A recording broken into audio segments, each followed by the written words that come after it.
Lottie-dottie, who gets the Gotti? Here it goes. All right, and the game award for Game of the Year goes to Red Dead Redemption 2. This is the version of events that a lot of people were not only hoping for, but expecting at the Game Awards 2018. Red Dead Redemption 2 was the frontrunner on most predictions lists, and even at this point in the show with 4 awards, it was the only game with more than 2 wins. But that's not quite how it went. Believe it or not, that footage has been doctored. This is what really happened. Game of the Year goes to God of War. For a lot of people, confusion ensued. For some, it was anger. How is it that this game, that any game, could beat Rockstar's Monolith? For me, it was curiosity. I knew God of War was beloved, but for it to have won the hearts of so many players to the point where it beat what I consider one of the greatest entertainment products of all time, well, I've got to see this. Fast forward 4 years, I finally sat down and played it. So it begs the question, did God of War deserve to win Game of the Year?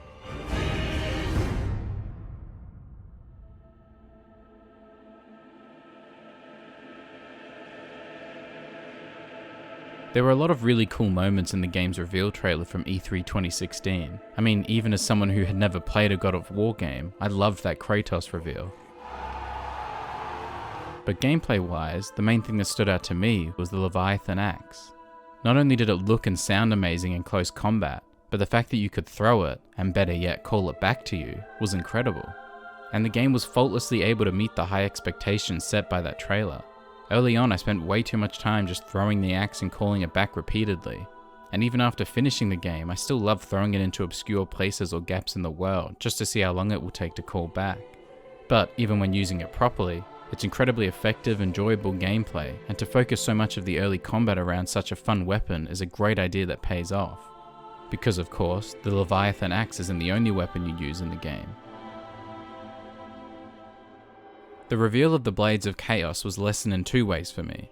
I already knew they were in the game, and I hadn't played any of the previous ones, but it didn't make the scene, or the subsequent gameplay, any less incredible. The blades add so much variety to the combat, despite the fact that the game didn't even feel like it was lacking in that department. The Leviathan axe is powerful, but focused and precise, like the man Kratos is trying to be. The Blades of Chaos, meanwhile, are, well, chaotic, brutal, fast, and rageful, like the god from whom Kratos is trying to escape, but desperately feels like he cannot. This is one of the things that I really love about God of War, and a big part of its critical success. Its ability to tell stories through gameplay. Kratos' weapons and fighting style are great demonstrations of his character development, as he learns to better control his rage and make more calculated decisions. Probably the best example is his relationship with Atreus. As their relationship improves and their trust in each other grows, so does Kratos' reliance on Atreus during puzzle solving and gameplay. And of course, in the brief period in which Atreus acts arrogant and selfish, so too does he during gameplay, reluctantly completing tasks as you request them and occasionally refusing to assist in combat. Whatever. Until he is snapped out of it by his father. You will honor your mother and abandon this path you have chosen. One thing that kind of surprised me when I played the game was its reliance on puzzles. Not that I wasn't expecting there to be any, just perhaps that I wasn't expecting so many. And I think it's fantastic. They're mostly pretty simplistic in terms of actual gameplay and controls, but there are quite a few that will keep you thinking. For the most part, they provide a nice respite from the more intense combat sequences. It's nice to be able to use your brain instead of just mash buttons, and by extension, it's nice to see Kratos use his brain and remind us that he's actually quite clever. It's not new or unique for a companion to be involved in puzzle-solving elements either, but for the narrative it's nice to see Kratos warm up to the idea of Atreus helping out more, to the point where Atreus practically solves some of the puzzles on his own. Again, none of this is especially unique. The Last of Us had a similar parental relationship assisted by gameplay 5 years earlier, which in itself was inspired by the relationship built in Ico 12 years prior, and even that wasn't the first. But God of War just does it really well, blending effective writing, interesting characters, beautiful performances, and smooth gameplay, to the point where it doesn't really matter that it's been done in other games before, because it's being done right here. Speaking of things being done right, something else that struck me about this game was its pacing. The first time I played through the game, I wasn't actually sure how I felt about the pacing. I spent a lot of time exploring the map, finding treasures and completing tasks whenever I encountered them, especially in and around the Lake of Nine and Midgard. By the time I reached the end of the story, it felt exhausting, and not necessarily in the best way. I certainly didn't dislike my time with the game, but I suppose some of the pacing didn't sit right with me at the time. Perhaps it just felt a little out of character to spend all this time exploring instead of sticking to our goal. Adding to this, the story had a lot of quest within a quest type objectives, a very common trope in video games, but one that tends to bloat the narrative of a lot of longer RPGs. We need to get to the highest peak in all the realms, so to do that we need to travel to Jotunheim, but to do that we need to carve the rune, and to do that we need to get the stonemason's chisel, but to get that we must break the ice, and to do that we'll use this giant statue. But first we need to climb the giant statue, and in doing so of course, beat a bunch of enemies. And that's just to carve the rune. We also need to learn the rune, which of course requires a new set of quests. The second time I played through the game, I was mostly focused on getting footage for this video, so I never really strayed from the main path and just stuck to the story. And it made me appreciate these quests within quests so much more. I can't really think of any example where they felt unnecessarily bloaty. There are just enough of them included to allow us to see more of the world and follow some more character development, all while keeping the story moving at a great pace. Ultimately, the story never really budges from its original goal, to reach the highest peak in the 9 realms. The only real major diversion is when we discover the main peak is not actually in Midgard, but in Jotunheim, but even then the goal remains the same. This second playthrough really made me appreciate the pacing so much more. By not straying from the main path, I got to see the story on its own, and really come to appreciate the writing. Now I'm certainly not saying that the game is better by not exploring the world. It's beautifully crafted and there are so many interesting and unique locations and elements to see. But at least for me, on my second playthrough, sticking to the main path made me appreciate the near airtight pacing of the narrative so much more. Because the main thing I appreciate about this narrative is its simplicity. It's a weird thing to say about a game that takes place in 6 different realms full of their own stories, magical creatures, and mythologies. But really, this story is about a father on his journey to spread his wife's ashes with their son. Building upon simplistic narrative baselines like this isn't a new concept, but it's done so well here. Applying it not only to mythology, not only to Norse mythology, but to a Greek god in a Norse world sounds like an easy recipe for confusing your audience. But God of War continues to keep its narrative relatively simple throughout, including its themes. Taking all characters into account, and unless we're counting spirits or brief enemy encounters, there really aren't that many, God of War is a story about family. Almost every character has a family member with whom they conflict, but for the most part ultimately care about. Kratos and Atreus, Freya and Balder, Brok and Sindri, Magni and Modi. The only exceptions are Mimir and Jormungandr, 2 remnants of a world since gone. And of these at least, Mimir finds a new family in Kratos and Atreus, only serving to reinforce this theme. As an extension, it's a game about fatherhood, and effectively touches on themes of toxic masculinity, proving that hiding one's emotions does not automatically make them a stronger person, and avoiding sharing their love with their child does not make them a better parent.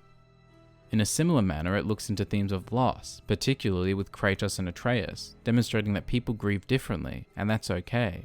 And it touches on themes of personal growth, proving that it's important to forgive yourself for the mistakes of your past, and on the cycle of violence, confirming its ruthlessness, its sense of inevitability, and ultimately the importance of denying this inevitability and the power of overcoming it. Yet despite all of these layered, often nuanced themes, God of War continues to have a simple narrative, a man and his son, on a journey to a mountain, and I think that's why it resonated so strongly. Of course, this simplicity is certainly not an accident. It's a technique used by the game's creators. It's something Neil Druckmann, the writer of the Last of Us games, also does. In fact, he realized it while talking to God of War's director Cory Barlog. His quote was, "Simple stories, complex characters." It's reflected in the core pillars used throughout development: combat, exploration, and father-son. The developers took basic concepts and simply used that to build a polished product. This simplicity is really emphasized through the use of the one-shot camera. This isn't a massive tale taking place over several months or years. It's a simple story taking place over one continuous period. Hearing about the one-shot camera, it's easy to pass it off as a gimmick or just an interesting surface-level idea, yet it's used in God of War in a way that enhances the narrative. It's such a unique concept, and utilized perfectly.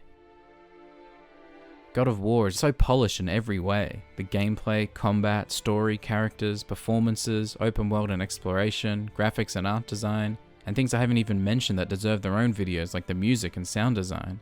It's an incredible game, and more than worthy of its high review scores. So why then would I still not give it Game of the Year? Well, because to me, Red Dead Redemption 2 is pretty much everything I want in a game. To me, it does everything that God of War does, just replace the mythology with history, but it does it in a way that's closer to my own interests. Does it do it better? I'm not sure. In some cases, I think so, but in others, perhaps not. I know a lot of people have some complaints about Red Dead Redemption 2. The controls can be confusing, there's a lot of riding between locations during missions, some of the animations are slow and trying to be too realistic, and so on. But from a certain perspective, some of those criticisms can be applied to God of War as well. Some of the controls can be confusing, as you'll end up hitting each button during combat. There's a lot of running and boat trips between locations, and those elevators take forever. Do I think the game is lesser for these? No, but some people might, just as some might think Red Dead is lesser for them, while I don't. On the other hand, one thing I can appreciate about these two games is how similar their strengths are. Red Dead also has a pretty simplistic story, albeit with many deviations for the characters.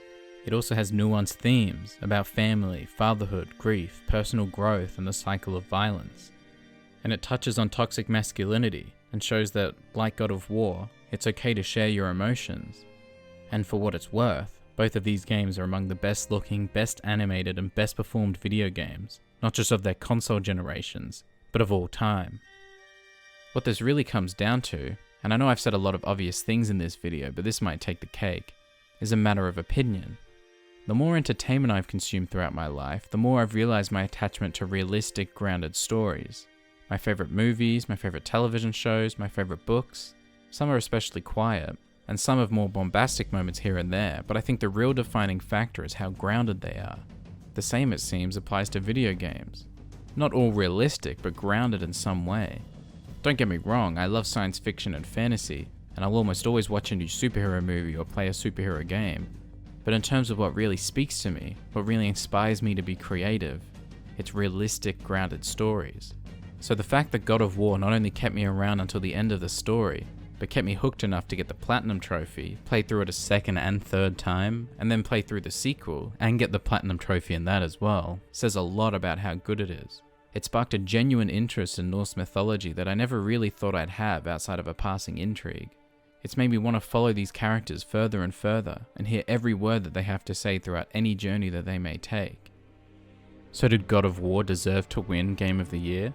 Absolutely, of course it did. It's an incredible product and 100% deserved every accolade it received. But Red Dead Redemption 2 was my Game of the Year. It captured me just a little bit more, and that's all it takes.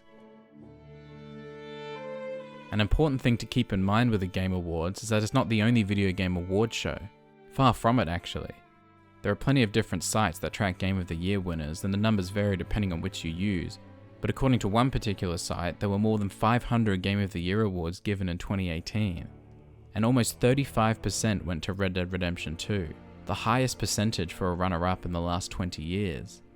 What's more, there were 69 media outlets on the Game Awards jury in 2018. And of the 49 that handed out their own Game of the Year awards, more gave it to Red Dead than God of War. So not only was it incredibly close that year, closer than most years it seems, it also doesn't matter. Each outlet, each journalist, each player, they all have their own personal Game of the Year winners. If you value the word of a particular person or organization more than another, perhaps one that aligns with your values or interests, you can follow them and see what they have to say. Or just play the games you want to play. Make your own Game of the Year lists. Because at the end of the day, when it comes to games as high quality as these, does it really matter which one wins a trophy?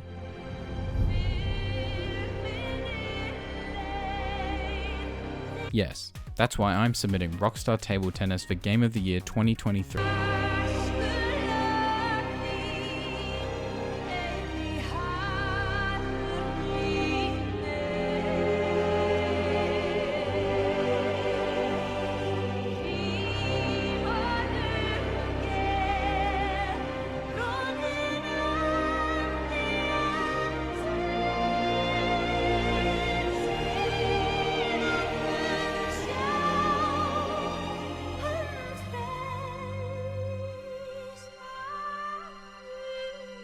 I also need lamb's cress. Do you mind? It's a white petal flower in my garden. Just a handful. Fine. Lamb's cress. I'm a fucking god of war.